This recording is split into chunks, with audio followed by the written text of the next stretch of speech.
Hi, it's Jill Schlesinger, and on this episode of Jill on Money, we're still celebrating Financial Literacy Month. So we teach math every day in every class every year, from kindergarten through 12th grade. And yet, when we look at the international studies, the U.S. ranks really low among its competitors, other countries, in math. So we don't say, let's stop teaching math. We say, how do we do it better? Welcome to the Jill on Money podcast. We're presented by Marcus by Goldman Sachs. April might have been Financial Literacy Month, but we celebrate financial literacy all throughout the year here on the program. Today, we've got a great interview with Nan Morrison. She is the President and Chief Executive Officer of the Council for Economic Education. Nan has great insights on how you may be able to improve both your own financial literacy and also that of your children. So here's our interview with Nan Morrison. You're listening to Jill on Money with Jill Schlesinger. Nan Morrison, welcome to the program. It's so delightful to meet you. I've heard a lot about you from our repeat guest, Beth Kobliner. Well, thanks so much for having me, Jill. And of course, Beth is outstanding. Now, you are the President and Chief Executive Officer of the Council for Economic Education. So maybe you're going to think that this question is kind of a silly question. We say to every guest, we begin the program with your best financial or career decision that you've ever made. I would say my best financial decision has always been to pay myself first. You did it. You did what they said you should do. I did. My father was dogged about this. And in my very first job after graduate school, when I had a lot of loans, car, school, rent to pay, he said, "Are you putting in the maximum to get the 401k match for your company?" And I said no. And every week he asked me the same question for a year and a half until I was up to that number. I love it. So explain to us what the Council for Economic Education does. So we like to call it CEE because it's easier. Okay. And our mission is to teach K through 12 kids about personal finance and economics so that they can make better decisions for themselves, their families, and their communities. Now, when you think about that mission, a lot of people will ask about how is it that we can do a better job of maybe getting personal finance into a broader curriculum. And every time I write about that, people will send me this study, which I actually wrote about recently, from the Journal of Human Resources. Here's the quote that always gets put into my face. You ready? You'll help me answer it. The Journal of Human Resources in 2015 found, quote, "There is little evidence that education intended to improve financial decision-making is successful." That's not true. Good. I speak from where I sit. Okay, so, I mean, I feel like everyone leaves off the second sentence, which is, number one, there are a lot of skills-based classes that we teach in schools. You know, I took sewing. I took cooking. I took typing, by the way, which was great, actually. I looked up the original study, and what they said was that it's not so much that it's bad. It's just that traditional personal finance courses may not be the best solution. Here's the quote. "Additional mathematics training leads to greater financial market participation, investment income, and better credit management, including fewer foreclosures." They basically say, if you want to improve financial decision-making, the key is to enhance the mathematics curricula of the country. Now tell me, why is that right, wrong, or sideways? It's sort of yes and yes. That's a giant question. Mm-hmm. So first of all, I'm a big believer in math. I was a math major, and yes, that data I agree with. So we teach math every day in every class every year, from kindergarten through 12th grade. And yet, when we look at the international studies, the U.S. ranks really low among its competitors, other countries, in math. So we don't say, let's stop teaching math. We say, how do we do it better? Right. And how do we do it better? So, well, let me not address math, even though I was a math major, because I haven't done that for a long time. But there is a way to do personal finance better, and that's to teach it all throughout a child's school time life, K through 12. Why? Sort of like math, it's another language. And we have to start introducing kids young to the language of money. And once we start doing that, it gets a little easier to teach them the concepts. Also, I will say there's a lot of research that says when you teach little kids about these concepts, they retain it, they become more interested. So ideally, you're improving math skills, which is good for a whole variety of reasons, but you're also teaching them about the language of money, the language of finance, and making them comfortable and confident that they can make some good decisions. How can we encourage parents to do this, even if they feel insecure about their own skill set around this area? Well, you hit it right on the head there. People feel really uncomfortable for themselves, and they're also worried that their kids don't like talking about this stuff. And actually, kids find it really engaging, especially the little ones, because they like to be like the adults in the room. So in the past year, we've started this really nifty program called Family Financial Literacy Nights, and it's meant for parents, their kids, the teachers, the principals, and maybe even some volunteers to come together at schools to play some really fun games, usually around math and personal finance, and to start the conversation. And parent after parent has said to me, I never knew my child would be this interested. This was the beginning. All right, so let's plug this. Family Financial Literacy Nights. Where can people find out information about this? Well, they can go to our website, councilforeconed.org, get in touch with us. They can also get in touch with their schools, and we can set one up at their school for them. Oh, that's great. And we can do it here in New York City, and we can do it through our network of national affiliates all across the country. Let's get back now to what is it that we need to be teaching in K through 12. What are the skills and the topics that you want them to be able to master? Not unlike we ask for some mastery in some basic reading and writing and certain science. Well, Jill, we actually believe that personal finance should be treated just like any other subject. So we carry out our mission by providing professional development, actual training to teachers so they feel confident. And just like in any other subject, we have standards. And those cover the basic topics that you would expect from personal finance. So we think that kids should understand about savings, about investing, about insurance and risk, because certain investments are riskier than others. We believe that they need to understand about taxes in their paycheck. So all of the kinds of things that you would guess, it's really not that complicated.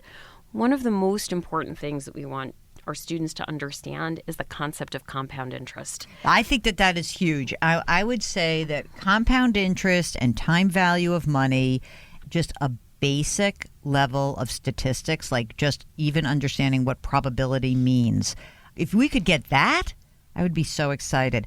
We talk about that we need to really have these conversations with our kids. When is the good time to do this? I had heard anywhere as young as age 3, we can start talking about rudimentary money concepts. Is that true? You can start talking to your kids about anything when they're little. In terms of money, every time you have a transaction, it's an opportunity.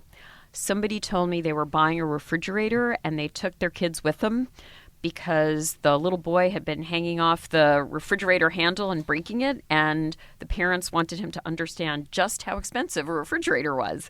When I was little, my parents took me to the car dealership. I was about 5 years old, and I watched my dad counting out the $100 bills to buy the car in cash. What? And was your father a mobster that we don't No, know he about? wasn't a mobster, but they never bought anything on credit. Wow. Ever. Here's from the website, consumerfinance.gov, and this is the Money as You Grow website. There are a lot of things that are valuable. Some of them cost money. And then ask your child to identify different coins and their value. So that's one thing. Point out things that cost money. Ice cream, gas for the car, clothing. And essentially, when you're out shopping, you can point out essentials. Like you can talk about, here are things that we need and here are things that we want. How about the idea that there are certain things that you point out that are free? What that means. In other words, playing with a friend doesn't cost money, but it's valuable. So how do you distinguish that? I like to talk to kids about setting goals because that's what really helped me. My family talked about what our goals were and what trade-offs we needed to make to get there. And I think that puts the whole discussion about money in the context of what you want to do with your life. And that's not just career, but it's the way that you want to live and spend your time every day. I think you have to be patient around this, but you have to keep talking about it. That's right. And I love the shopping example because there's so many things you can do in a store with kids. Unit pricing when they start getting into more math, looking at brands versus things that aren't branded, when things are on sale. I still use my coupons at CVS every chance I get because I love saving $1 or $10. The thing that I find frustrating, and maybe you do too, is that I hear often from some women, I've never been good at math, or I don't like this, I don't understand this. And I find that to be curious because data show that women are very good long-term investors. They're very good at this if they just stick with it, to stick around and learn about it. So how can we maybe shift a little bit more emphasis on women? It's really sad that the data still shows this because it's shown this for many years, but it's true. It's also true for people of color. They fare worse than white males from wealthy families. But girls have a special place in my heart because I started out my career doing mathy type things for a financial services firm. So I got both financial services and technology in the same hit in my first job, and that served me well. So we're very fortunate that we're merging with a regional program that started up in Boston called Invest in Girls. Oh, cool. And that program is focused on building financial capability for high school girls and, importantly, introducing them to the possibility of careers in finance and financial services through taking them places so that they can see workplaces that look like places they might want to work and introducing them to role models, people like you. You work in finance. You need the language and grammar of money to be successful in your career. So we want to show girls a variety of different careers where understanding money can be fun and lead to good and interesting careers for them. So what's the name of that organization? It's called Invest in Girls. So you guys are merging? We are. And will they come in under your umbrella? Are you going to rebrand with some exciting new name? Their executive director, Betsy Kelder, is fantastic. The program is growing. It's healthy. And my best experience from the private sector doing mergers says when you have a great organization, you just let it continue to be great. What we bring to the table is more access to more resources and a great distribution network through our national affiliates. We'll be talking more about financial literacy with Nan Morrison after this quick break. This is Jill on Money. Hi, I'm Jill Schlesinger, host of the Jill on Money podcast. I'm also a certified financial planner and a CBS News business analyst. I'm here to tell you that the Jill on Money podcast has a new sponsor, Marcus by Goldman Sachs. Marcus is part of a storied company that's been a leader in financial services for generations. Marcus offers simple, secure access to FDIC-insured savings products, including a high-yield online savings account that doesn't have any transaction fees or minimums. They also have certificates of deposit and no-penalty CDs. Marcus was recently recognized as one of Fast Company's most innovative companies in finance of 2019. To start building your savings today to help meet your financial goals tomorrow, go to Marcus.com. It's your money. You can do this. Marcus on your side. Goldman Sachs Bank USA, member FDIC. Welcome back to the show, and now let's continue our interview with Nan Morrison. So how much of your job is raising money? It is a good chunk of my job. Wow. Probably 75 to 80% of my time is spent working with companies, foundations, individuals to help us grow some of our great programs like Invest in Girls, like Family Financial Literacy Nights, like our National Personal Finance Challenge, which is happening on May 10th. What's that? That is a fantastic competition across the country. Kids compete within their state, and then the winning teams from every state go to the finals. And they have a case study that they present to a team of esteemed judges. This year we have about 17,000 kids participating across the country. Next year we hope more. We've been generously funded now by Voya to really grow this competition. Finals this year will be in Lincoln, Nebraska. Really? Give me an example of the kind of people who are competing and what are they doing in that competition? So at the state level, the kids can range from late middle school to high school, and They compete in written exams, quiz bowl rounds, case studies. Here's a family with their budget. How do you help them to get to their goals? Oh, cool. So there's a real critical thinking element of this. And the other thing that I really like is that the kids work in teams.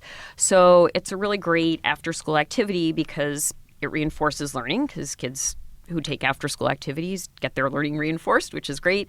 And also it's a good exercise in learning how to work in teams, which we all know is really important to be successful in the workplace. You know, we're going to have high school graduation is around the corner, right?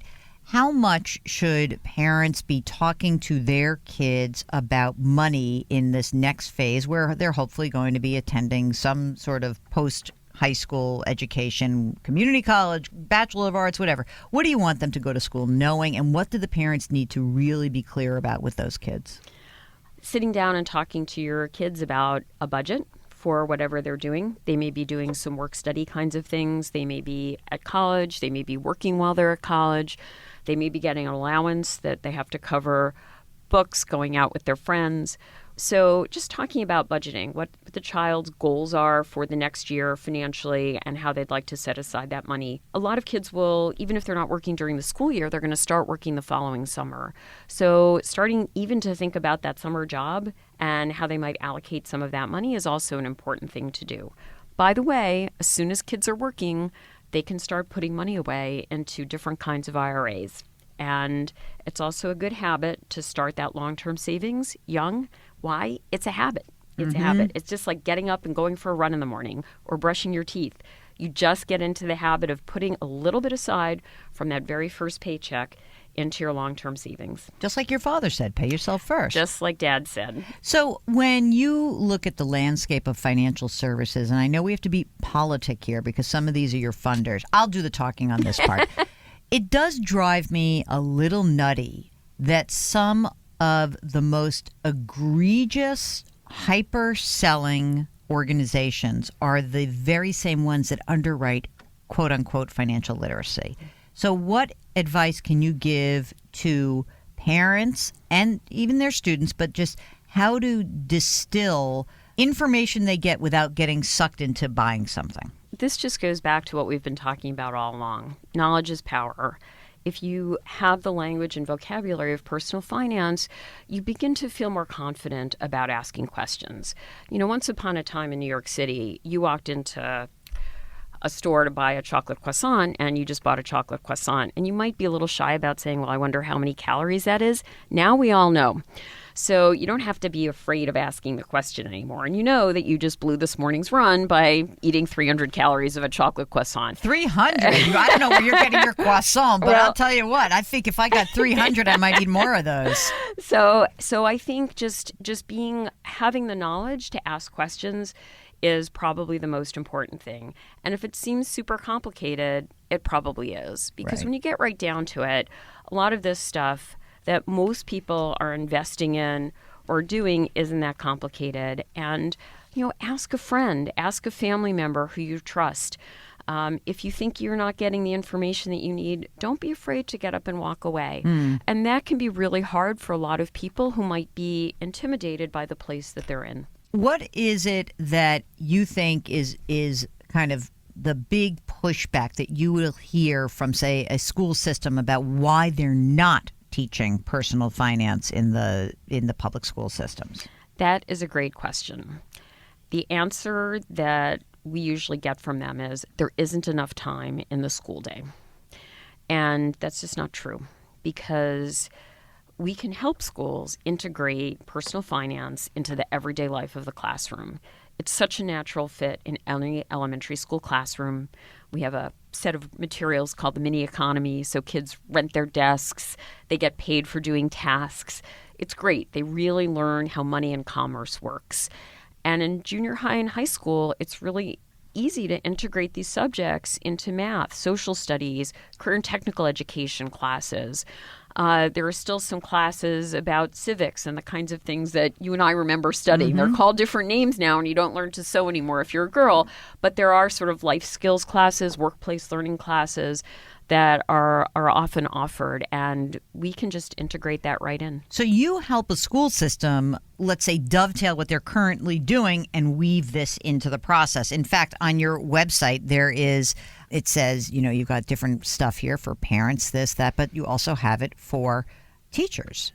Yes, teachers are a big audience, and we can help them with lessons, with helping to integrate into the curriculum. In fact, we have a whole website just for teachers. It's called Econ Ed Link, and that has tons of free resources. Our standards are on there. Teachers can create their own quizzes. It's a real educator website, and we're very proud of it. We have almost 1 million visitors every year. So it's really widely used, and we keep investing to keep up with the needs of 21st century teachers. Someone said to me who is in education, if they're not testing for it, the teachers will not teach to it. Is that true? I don't want to get into that testing debate. I would say for us, a lot of the teachers that come to us are teaching in Title I schools. Those are the low and moderate income school districts. And they come because they know that this is an essential life skill for those kids.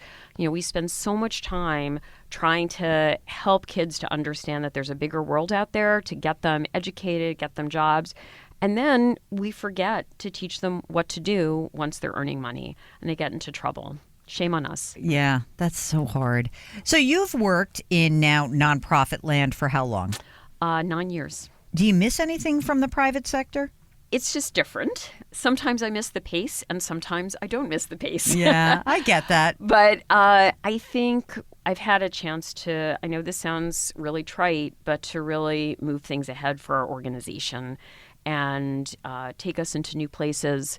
We have another competition called the National Economics Challenge. We now have a license agreement with China, so the Chinese students come to the U.S., and we have a joint competition. I guess what's important here is that I think that parents feel sort of helpless, like, oh, I have to do this too. And so what you're really saying is that between parents and teachers, CEE, Council for Economic Education, can help these folks along with preparing their kids better. And by the way, here's the side benefit. If you help your kids through this, you'll learn it even if you didn't learn it. Absolutely. So that's kind of a fabulous thing.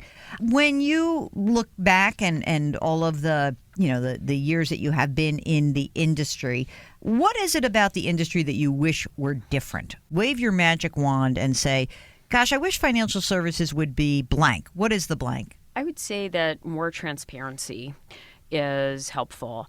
I took out a mortgage right after some regulations went in effect about simplifying mortgages, and I have to say that it was really helpful. And I obviously was super qualified to navigate through this, but as I read the papers, I thought, I think somebody that wasn't as fortunate as I was in terms of having so much education and knowledge around these topics could actually work their way through these things. So I would say transparency, things that are written down so that people know exactly what they're getting, and written in English. Yeah. And I don't mean the language of English, but just plainly written. Not financial ease. Exactly. And, if you can't walk into a bank and say, what is the interest rate, and they can't give you a straight answer, then you should walk out of that bank. God bless you, Nan Morrison. Okay, we started the program. I asked you your best financial decision. You said paying yourself first. Now it is your exposing time. Just us here. What was your worst? What was your worst financial decision? I forgot to diversify something. Oh. I left an organization, and my 401k was largely in the stock of that organization for a variety of reasons. And when I left, it was a great opportunity to say, great stock, but I should diversify. Said it to yourself, like you even knew it. I knew it, and I never got around to it. And the company had a little wobble, and the stock price fell by almost half. And you're an individual investor. You cannot possibly get out of the stock that fast. So shame on me. And did you end up just selling at the bottom and saying, okay, you caught my attention, or had it come back already by the time you realized it? No, I was fortunate that I called somebody that I trusted, and he suggested I sell half and then just hang in there. And he actually became my financial advisor after that. So even you have a financial advisor, Abs- someone who has absolutely. all this expertise. Nan Morrison, she is the CEO and the president of the Council for Economic Education. In the show notes, we are going to put up links to councilforeconed.org. We want to just commend you for taking this on because it's a tough task. It's not as if the school systems are making it easy, although some are, I get it. So let's everyone wake up. Let's create more financially literate children. Thank you for joining us. You're very welcome. Thanks to Nan Morrison. The organization is called the Council for Economic Education. We'll have links to it in the show notes. We drop new episodes every Tuesday and Thursday. If you would like to get on the air and ask us a question, all you have to do is send an email. Ask Jill at JillOnMoney.com. Ask Jill at JillOnMoney.com. Our music is composed by Joel Goodman. Mark Talercio is the executive producer and the webmaster. You can always check out our website, JillOnMoney.com. We are distributed by Cadence 13. The show is presented by Marcus by Goldman Sachs. See you next week.